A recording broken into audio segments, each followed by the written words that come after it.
जिंदाबाद। भाई साहब आगे बढ़ो, हम तुम्हारे साथ हैं। भाई साहब आगे बढ़ो, हम तुम्हारे साथ हैं।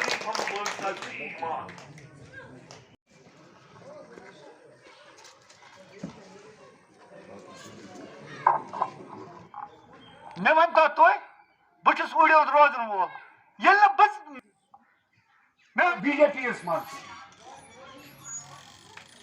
यम सात मे स्टेज रोड बस ताज मज गडत वन मे मे पूर एरिया शराब वारा जहाँ ये बशारत बुखारी साहब MLA रहे हैं मन में 7 लड़के हाई स्कूल मज मगर सानिस मिडल गुजरपति मज मिडल स्कूल प्राइमरी स्कूल तक 250 बच इसके 3 किलोमीटर सलामत दशना पे थ्रो अमिस तुल अगजन थोत दस अगजन साहब खड़े हो जाए मैं तो क्या पता मैं क्या इंक्वायरी लास्ट में पहाड़ दोनों टोगी तक रोड ले जाना पैसा देना ताज मोहद्दीन का काम करना आपका मुलाजिम क्या करे आप खुल तो ऐसे बात करे जब ताज साहब ने राशन बगना पर राशन मुश्तला में कहा था सलाम मैंने कहा साहब पुलिस स्टोर कब होगा तो सब 10 दिन लगेंगे तो बस नहीं मंडे उस स्टोर हो मैं तो परवदिगार में खत मोक रसाक से बल्कि मैं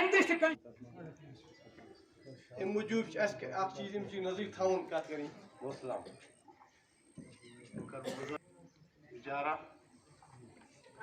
चलान डॉक्टर सजादस ये वन शफी साहब RT स्कीम ये करने वाला आदमी है इसके सामने जितने भी कैंडिडेट हैं ये मेरे पास तो करो एग्जाम में तो करो कंटेस्ट में पत वो युस सनिस एक रुपस मज उसको वोट एंड सपोर्ट दीजिए ताकि अल्लाह ताला कर शेन वन बाबत गस आफ्ताब तीस वरियो तुह तह गो जुलम कह तुह अड़न अड़न लिहाजा आज नमो फैसला कर अल्लाह ताला मंगे गोस इंडियन नेशनल कांग्रेस बुनियाद ये पे यह सीट गई ये जान ताकि कन्याकुमारी पूरा हिंदुस्तान हम कांग्रेस का झंडा लहराने की कोशिश करेंगे अल्लाह को मानकर ये प्लस कहूंगा। क्यों ये प्लस कहूंगा कि इक़्तिदार के लिए वो कहीं भी जा सकते हैं, लेकिन वाहिद कांग्रेस जमात एक ऐसी जमात है कि जो बीजेपी के साथ कभी ना जाएगी और ना कभी जा सकती है। 70 साल कांग्रेस ने इक़्तिदार किया, हिंदुस्तान पे कांग्रेस ने राज किया। आज तक कभी आपने नहीं सुना होगा कि कहीं खुले में नमाज नहीं पढ़ने दी, कहीं टोपी पे एतराज हुआ, कहीं गोश्त पे एतराज हुआ, कहीं आपकी सब्जी पे एतराज हुआ, कहीं मस्जिद पे एतराज हुआ, कभी नहीं हुआ। हम वही हिंदुस्तान चाहते हैं, हम वही माहौल चाहते हैं। मैं ज्यादा क्या कहूं आपसे, आप मुझसे ज्यादा बाशऊर और इस्लाम को मानने वाले लोग हैं, अपने मजहब पे डटे हुए लोग हैं। अभी एक औरत ने बयान दिया, वो बीजेपी की स्पोक्स पर्सन है, मैं तो उसका नाम तक नहीं लेना चाहता, कोई अनुपम शर्मा क्या है, उसने हमारे पकम्बर के खिलाफ बोला। और आप देखें बीजेपी की बेशर्मी कि किसी भी बीजेपी के बड़े लीडर ने उसकी निंदा नहीं की। हमें अपनी कश्मीर को बचाना है, हमें अपने आप को बचाना है। हम तब बच सकते हैं कि जब ये पार्टियां यहां से खदेड़ के, यहां से लाठी पकड़ के, डंडे पकड़ के जो उनके एजेंट साहब के पास आएंगे उनको यहां घुसने नहीं देंगे। इकबाल साहब फरमाते हैं मुसलमानों को दिखाया गया कि ये जी इधर सबसे बड़े जालिम है, ये मार देते हैं, पंचायतों को ले जाते हैं, उनको मुसलमान बनाते हैं। मुझे एक आदमी बता दे, एक पंचायती जो मुसलमान बन गया, या एक कश्मीरी पंडित बता दे जो मुसलमान हो। मगर सहन इतना गंदा कर दिया सारे मुल्क में, जिससे ये है कि ताज मोहद्दीन भी अगर आज दिल्ली जाता है तो कहता है मैं रात को मत ठहरूं, मेरा घर है दिल्ली में। परसों मैंने मीटिंग में जाना था, जरूरी, पहले मैं जाता ही नहीं, अब क्योंकि जरूरी कांग्रेस की मीटिंग थी जाना पड़ा। सुबह की फ्लाइट में गया, 7:30 की फ्लाइट में वापस आ गया, 9 बजे घर पहुंचा, अपने घर भी नहीं गया। ये माहौल बना है, इस माहौल में हम रह सकते हैं? जम्मू सारे लोग जाते थे, आराम से जाते थे, आज डरते हैं। आज बच्चे हमारे कहाँ जाएंगे, कहाँ पढ़ेंगे, ये बताइए। मुल्क का माहौल क्या बना हुआ है। आप सोचिए कि ये इलेक्शन का मामला है, इलेक्शन आते हैं, इलेक्शन चले जाते हैं, जीत हार होती रहती है, वो कोई मसला नहीं है, वो मसला नहीं है। मसला ये है कि क्या जो आजादी हमें हिंदुस्तान के आईन ने दी, जो बराबरी का हक दिया था, क्या आज हमको मिल रहा है? कभी कोई फितरा, कभी कोई फितरा, कभी कोई फितरा। इस चीज के लिए कश्मीर का और कश्मीरियों का मजबूत होना बहुत जरूरी है। और इसमें यही तरीका है कि बीजेपी और उसकी जैली जमातें जो हैं उनको शिकस्त फाश दी जाए, उनको अंदर नहीं आने दिया जाए। कोई नहीं मानेगा, वोट आपका हक है। आपका दिल करेगा ताजमुद्दीन को दो, आपका दिल नहीं करेगा नहीं है नुमाइंदा अच्छा दूसरे को दो, कोई परवाह नहीं। मगर मेरे भाइयों, इनको नहीं देना। बीजेपी की जो ये जैली जमातें हैं, इनके धोखे में आ रहे हैं आपके पास, ये धोखे में आ रहे हैं, ये धोखा दे रहे हैं।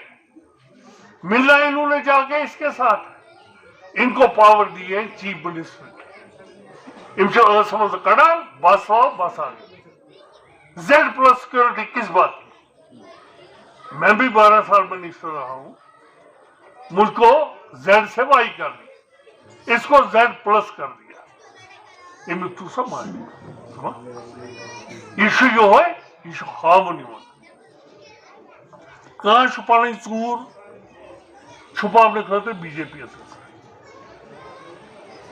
कहां से केस जवाब का बीजेपी एमसी मगैसम ये या गसब अल्ताफ मगर ईमान मत नहीं।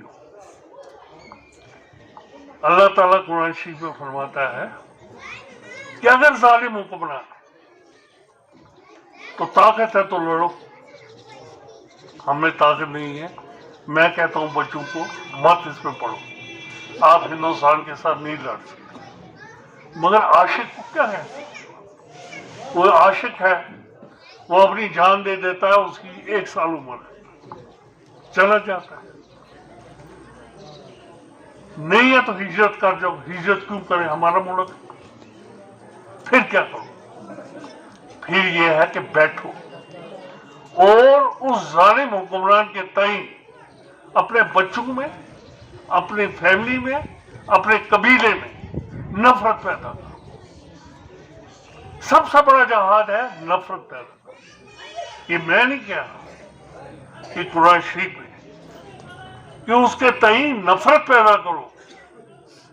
कि जब नफरत होगी तो कोई उनके सामने बिकेगा नहीं, ये फरमाया। आज हम डोगरा राज फिर लाना चाहें। 40 लाख हिंदू डोगरे जो हैं वो कहते हैं कि हम 86 लाख मुसलमानों पर हुकूमत करें। इतना बेगैरत कश्मीर। देखिए, ये कॉन्स्टिट्यूंसी हमारी ऊड़ी कॉन्स्टिट्यूंसी जो थी, इसमें ये एक पटवार हल्का 6 पंचायत हल्के जो हैं शामिल हुए, उनमें से जनफरन भी एक है। तो इनकी दावत पे मैं यहाँ आज आया, इनको बात सुनाई, इनको कहा कि क्या हो रहा है। जो बातें करनी थी इनके साथ की, तफसीलन बातें की, कुछ में जज्बात में भी आ गया। तो हिंदुस्तान का आईन हमारे सर माथे पे, आप समझिए। मैंने ये भी कहा कि मेरे घर पे सबसे पहले झंडा चढ़ेगा, मगर जो आईन ने हमें हुकूक दिए हैं, जो बराबरी के हुकूक दिए हैं, वो हमें मिलने चाहिए। आने वाली असेंबली के इंतखाबात जो हो रहे हैं, वो तो नवंबर दिसंबर में इलेक्शन कमीशन ने शेड्यूल तकरीबन दिया हुआ है। अफसरों की ट्रेनिंग भी हो रही है। तो अब इलेक्शन बदलने की तो कोई बात ही नहीं है। और हिंदुस्तान की सरकार तो पहले ही कह चुकी है कि हालात ठीक हैं। और मेरा यही होगा सबसे कि बाइकआउट ना करें। बाइकआउट करेंगे तो बीजेपी को फायदा होगा, बाइकआउट मत करें। तो साहब आपने कहा कि मैं जब हिंदुस्तान जाता हूँ मुझे डर लगता है, तो ये डर क्या है? देखिए,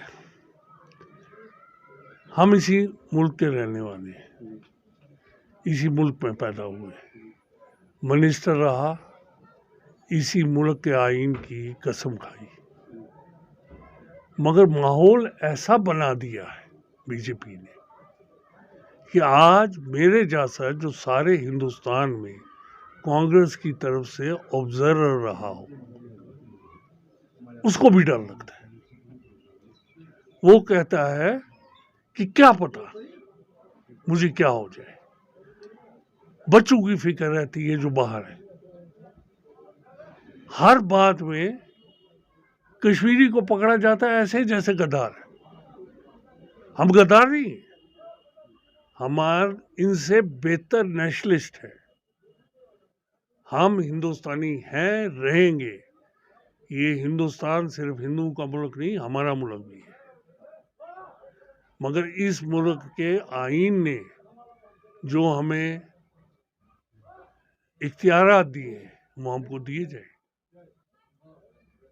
कहते थे झंडा लगाएगा कि नहीं लगाएगा, मैं यहाँ कह के गया हूँ भारत को भी, सबसे पहले मेरे घर पे झंडा लगा।